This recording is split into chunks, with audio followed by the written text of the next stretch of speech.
welcome back to my channel. My name is Rachel, that is the R in the RK Stumbling Bear, and I'm a reader and a writer.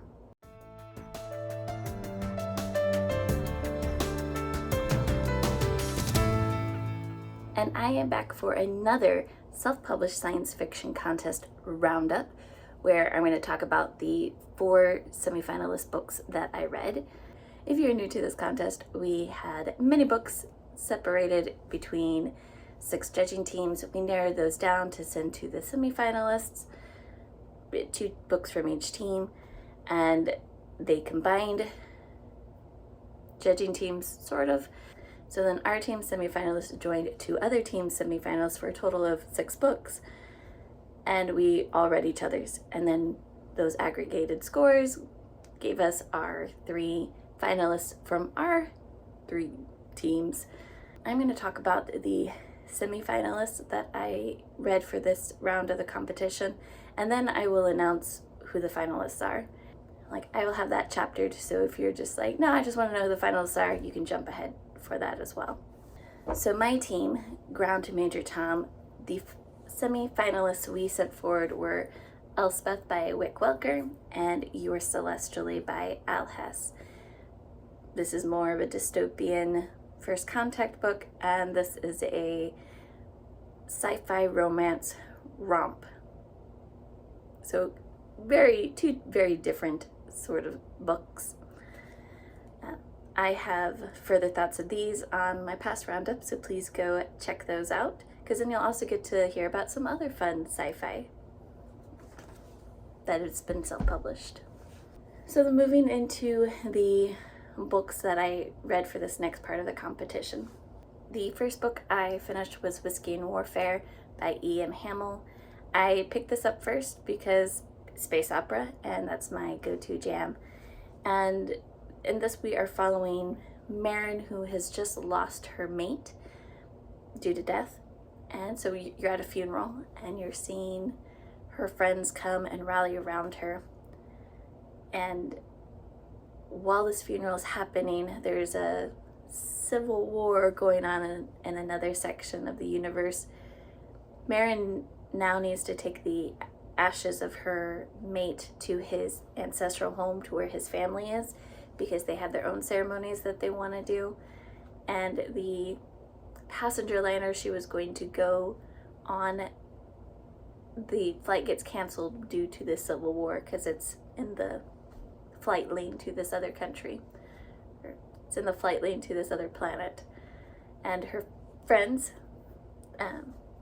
Marin knows her friends because they were all in a Marin knows her friends because they were all in a mercenary group before. If I remember right, it was like the Athena Corps, Artemis Corps. It's one of those 2 goddesses. I think it's Artemis. And then they went solo on their own afterwards and bought their ship. And so 2 of them still have that ship, the Golden Girl. And they offered to take her because they're not subject to the same laws. I don't know. There's no actual law saying that they can't go. They're independent contractors, so they don't have a company telling them, hey, don't do something, it's not safe. On their way, they end up picking up some refugees, and like I said, civil war, not really. There's a bigger plot afoot. Space opera, it is my jam. I love my space opera with the adventure and everything. But this one is definitely poignant as well. All the 4 women main characters are all older and definitely feeling their age. And as I'm in my 40s now, it was refreshing to get to read of older characters and like, oh, hey, just because I'm getting older doesn't mean I'm out for the count kind of thing. But then having the realistic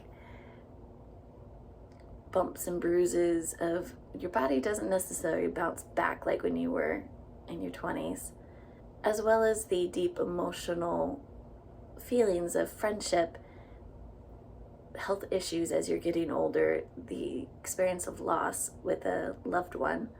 All these characters ended up having a beautiful depth to them that really just makes you want to sit in the Golden Girl and have a meal with them. That's how I felt at the end of this, is like, I want to know these women. I want them a part of my life because they're amazing. The inner character conflicts that we do have are realistic for this sort of friendship group, and I like how then they also handled it. It wasn't just like, oh, you betrayed me, we're all over, which is what you see in a lot of YA fiction. No, this is definitely adult. We have people who've been friends for years, and they're like, I am pissed as hell at you right now, and you're gonna give me some space so I can deal with my emotions. And then we're gonna have this discussion, and you're gonna get lambasted for this because you screwed up. Just true friendship fashion. You know, hits all the feels for found family friendship group here. I honestly hope that we get more of these women or get another adventure from them because they were so much fun to follow. I then finished Wakers of the Cryo Crypt by Nathan Cusack, and this is many thousands of years in the future. Humanity is dead, extinct, and it's just AI robots alive. And there's some robots who are fascinated by human culture and what they can find. And then they end up finding a crypt, or a cryo crypt with human bodies that are frozen. And one of them wakes up. And not all the AI robots want humans back. So you kind of have a thriller-esque plot going on there. All the AI robots have come to understand that humans killed themselves, they went extinct on themselves, but it ends up that they did not do it by themselves. Sure, they were doing really awful things to one another, but something else contributed to the final extinction. I think that Cusack did a good job showing a variety of views of how a sentient species would feel about another one. So you have AIs who are absolutely against humanity, AIs who absolutely love the idea of humanity coming back, and AIs who are ambivalent or more neutral on it. And then we have the lone human who has so far resurrected, Lazarus, or who goes by Laz, which is a name that the robots have given to him. Because when he wakes up, he doesn't remember who he is, how he got here. He remembers vaguely human society, but nothing really concrete. It's more coming back to him. And he's receiving visions of a sort as he is remembering things, slowly putting together the pieces. I will say that this was a detractor for me because I don't like the amnesia trope. I also didn't necessarily like that at first we're following Shalvara, who was one of the robots who discovered the humans, for like the first third of the book, and then it switches and you start getting a perspective by Lazarus and kind of what he's going through, which I was like, okay, I don't mind going back and forth, but then it was just Lazarus the rest of the book. And I think that was a disservice because there were different moments in it where, as the thriller-esque aspects are coming to play, like Lazarus needs to be saved and something happens and then they're like, oh yeah, Shalvara set this up. But we never got to see Shalvara have that thinking time or like initiate any of this. And I think that was a weakness from the book because we got to know Shalvara and in their mind, and so then not getting to see, go back and forth and see their perspective as they're like, oh hey, I think there's a threat here, I should talk to these people, nobody knows I know them, kind of thing. Because as a reader I felt more like, oh, of course Laz got saved, you know, he doesn't know anybody except these few robots and one of them's just been destroyed. Yeah, this makes sense. It pushed the credibility for me a little too far when that sort of thing happened. But again, that's a me personal as a reader thing. This book also talks a lot about ethics and are humans evil or good, or just evil and everyone is evil because of the actions of a few. So you have some environmentalism conversations going on as well as some moral conversations. I then read The Murder Algorithm, And this is more of a near future sci-fi, maybe 5-10 years in the future, where everybody wants to be a streamer. Here I am, I'm on YouTube talking about books. And we know that Twitch is very popular with gamers, and now other people are getting into it. So imagine having like a Twitch stream where you have little drones that film your whole life, even when you're sleeping. And I know that there are streamers who will sleep on camera and people pay them for it. So it's kind of that concept. There's a social media company called Starcy. People are wanting to become famous. In fact, the main character of the book, he wants to be famous. He wants to be famous in the social media aspect. And he knows some other famous streamers, and he actually gets set up for murder for one of them. And then, because of some things that had happened to his dad in the past, he doesn't really trust law enforcement, and so him and his friends decide to investigate on their own. Mostly him. He's the one doing the legwork. They're helping him on the tech side. We do have two other perspectives in this book, however. We have a cop from the social media group, so their job is to go look at crimes committed because of social media and figure out what's going on. And right now there's a slew of people who are getting all worked up, and then they're going off and killing somebody else they only know through social media. This cop is convinced that the big company Starcy has something to do with this. And then the third perspective is we get Maddox Blackwell, who is the main head coder for Starcy. His father's the owner, so. But Maddox is the one who does all the legwork, and Maddox is a sociopath.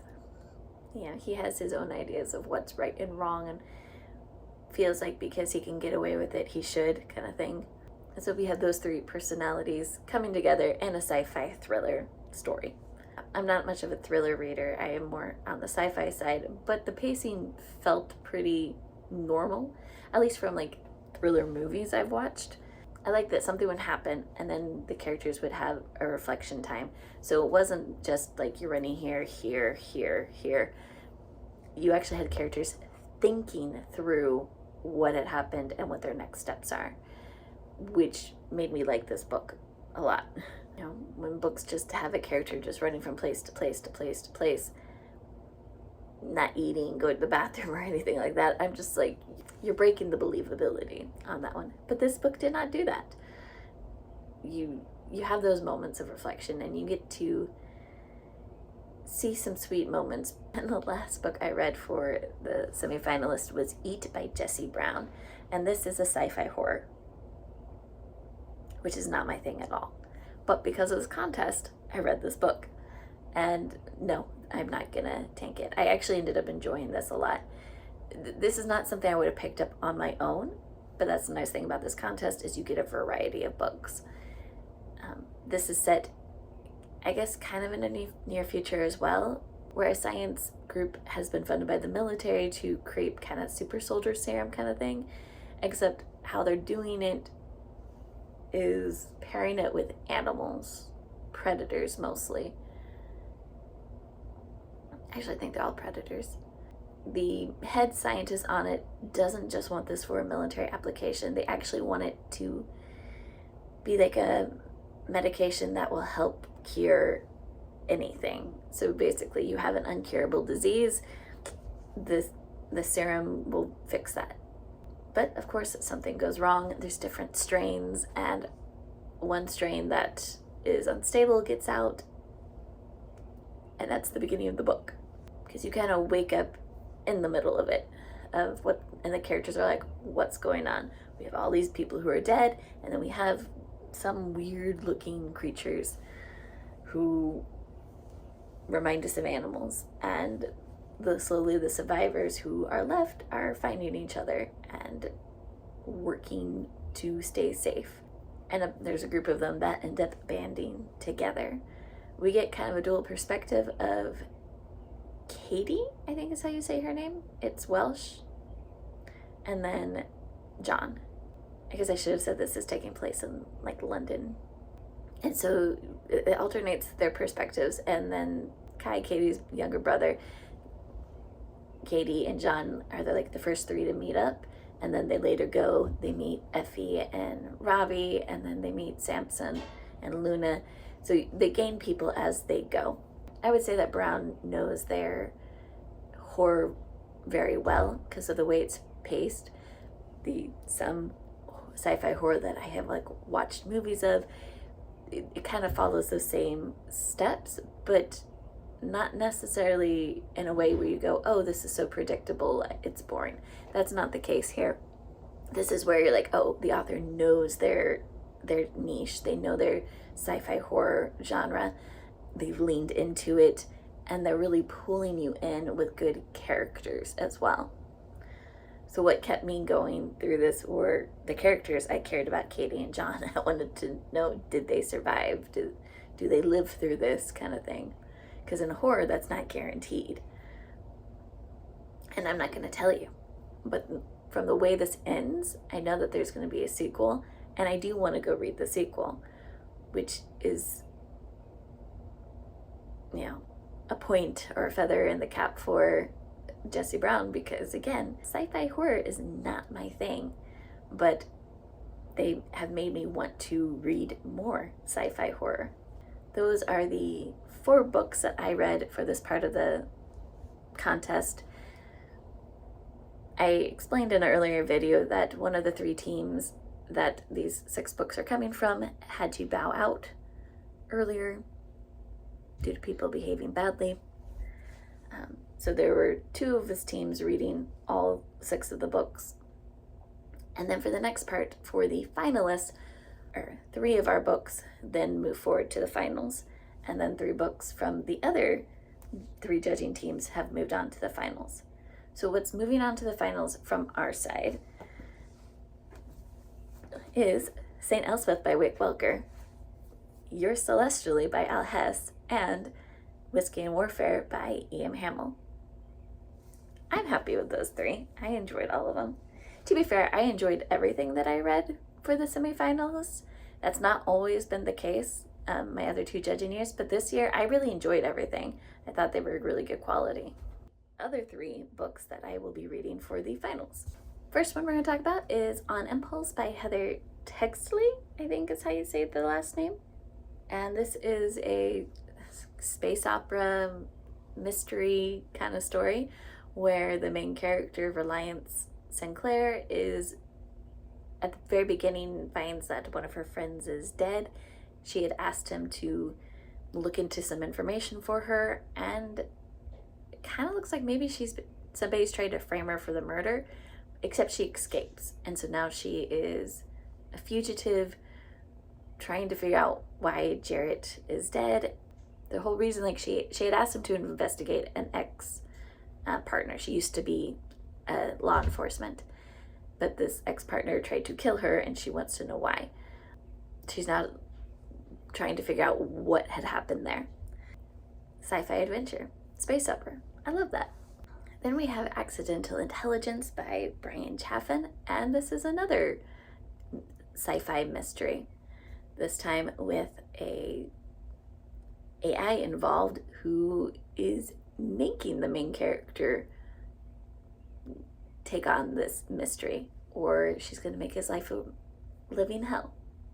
The last one I'm going to talk about is Bisection by Sheila Janae, and this is from the point of view of aliens, where we have an alien species where you have 2 consciousness inside one body. They have divided, one's logical, one's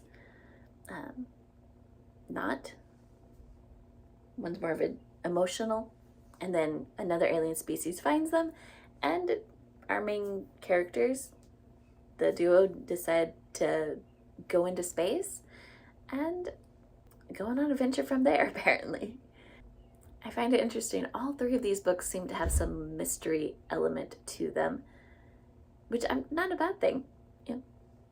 Just find it an interesting kind of theme.